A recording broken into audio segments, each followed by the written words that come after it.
بسم اللہ الرحمن الرحیم يا أيها الذين آمنوا كتب عليكم الصيام كما كتب على الذين من قبلكم لعلكم تتقون. السلام عليكم ورحمة الله وبركاته. الحمد لله رب العالمين والصلاة والسلام على خير خلقه محمد وآله وصحبه أجمعين. أما بعد، أعوذ بالله من الشيطان الرجيم. بسم الله الرحمن الرحيم. يا أيها الذين آمنوا كتب عليكم الصيام كما كتب على الذين من قبلكم لعلكم تتقون. أياما معدودات، فمن كان منكم مريضا أو على سفر فعدة من أيام أخر، وعلى الذين يطيقونه فدية طعام مسكين، فمن تطوع خيرا فهو خير له، وأن تصوموا خير لكم إن كنتم تعلمون. ناظرین کرام، برادران اسلام،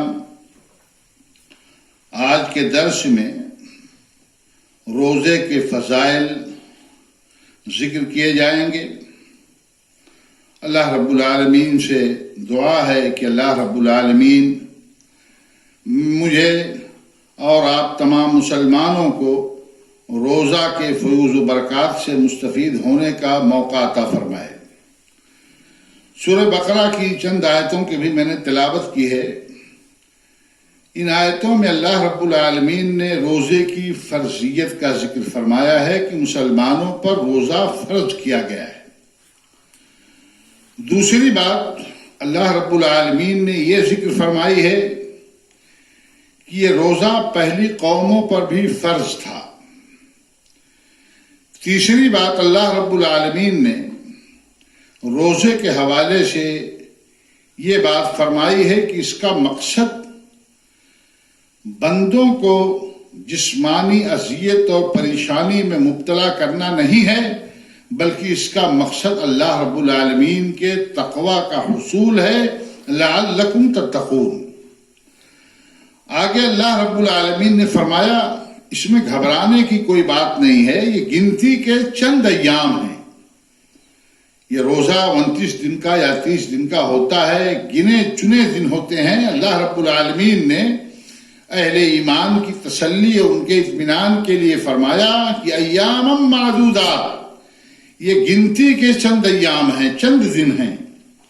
آگے اللہ رب العالمین نے آسانی کرتے ہوئے فرمایا اور سہولت اور آسانی اور رخصت کا اعلان کیا مریضوں اور مسافروں کے لیے کہ مریض اور مسافر کے لیے رمضان المبارک میں افطار کی گنجائش ہے، افطار کی رخصت ہے. البتہ ان لوگوں کو بعد میں ان روزوں کی قضا کرنی پڑے گی جو روزے انہوں نے مرض کی حالت میں یا سفر کی حالت میں چھوڑ دیے تھے. ایک اور بات اللہ رب العالمین نے ان آیتوں میں یہ بھی فرمائی ہے کہ اگر کوئی دائم المریض ہو، مستقل مریض ہو، اس کے صحت یابی کی امید نہ کی جا رہی ہو، تو اس کے لیے اللہ رب العالمین نے یہ گنجائش پیدا کی ہے کہ وہ ہر روزے کے بدلے ایک مسکین کو کھانا کھلا کر کے اس کا فدیہ ادا کر دے. اور آخری بات اللہ رب العالمین نے فرمائی ہے کہ رخصت تو ہے لیکن وان تصوموا خیر لکم، تمہارا روزہ رکھ لینا ہی بہتر ہے. یہ باتیں اللہ رب العالمین نے قرآن کریم کی ان آیات کے اندر ذکر فرمائی. یہ روزہ اسلام کے 5 ارکان میں سے ایک اہم رکن ہے. اللہ کے نبی جناب محمد رسول اللہ صلی اللہ علیہ وسلم نے فرمایا بنی الاسلام علی 5: شہادت اللہ الہ الا اللہ وان محمدا عبدہ ورسولہ واقام الصلاة وایتاء الزکاة وحج البیت وصوم رمضان. یہ بخاری مسلم کی روایت ہے. اللہ کے نبی صلی اللہ علیہ وسلم نے اپنی اس حدیث پاک میں اسلام کے 5 ارکان کا تذکرہ کرتے ہوئے روزے کا بھی ذکر فرمایا ہے۔ روزے کا ثواب اللہ کے نبی جناب محمد رسول اللہ صلی اللہ علیہ وسلم نے اپنی صحیح اور سچی حدیثوں میں بیان فرمایا۔ اللہ کے نبی صلی اللہ علیہ وسلم کا ارشاد گرامی ہے کہ من صام رمضان ایمانا واحتسابا غفر له ما تقدم من ذنبه، جس نے ایمان کے ساتھ اور روزے پر اجر و ثواب کی امید رکھتے ہوئے رمضان کا روزہ رکھا تو اللہ کے نبی صلی اللہ علیہ وسلم نے فرمایا کہ اس کے اگلے گناہ معاف کر دیے جاتے ہیں، یعنی اس کے پچھلے گناہ معاف کر دیے جاتے ہیں۔ ایک دوسری روایت ہے، اللہ کے نبی صلی اللہ علیہ وسلم نے فرمایا کہ ہر انسان کو اس کی نیکی کا بدلہ بڑھا چڑھا کر کے دیا جاتا ہے، کئی گنا کر کے دیا جاتا ہے، اور آپ نے فرمایا کہ کم سے کم 10 گنا اور 10 گنا سے لے کر کے 700 گنا کسی بھی نیکی کا ثواب مختلف بنیادوں پر، اس کے اخلاص کی بنیاد پر، اس کے کرنے کی کیفیت کی بنیاد پر 700 گنا تک بڑھایا جاتا ہے۔ اللہ عز و جل نے فرمایا، حدیث قدسی ہے، اللہ کے نبی صلی اللہ علیہ وسلم بیان فرماتے ہیں، لیکن روزے کے حوالے سے اللہ رب العالمین نے فرمایا الا الصوم فإنه لي وأنا أجزي به، سوائے روزے کے، اس لیے کہ روزہ یہ خالص میرے لیے ہے، بندہ صرف میرے لیے رکھتا ہے، بھوک پیاس کو برداشت کرتا ہے، اس کا اور کوئی مقصد نہیں ہوتا ہے، اس لیے روزے کا بدلہ میں دوں گا۔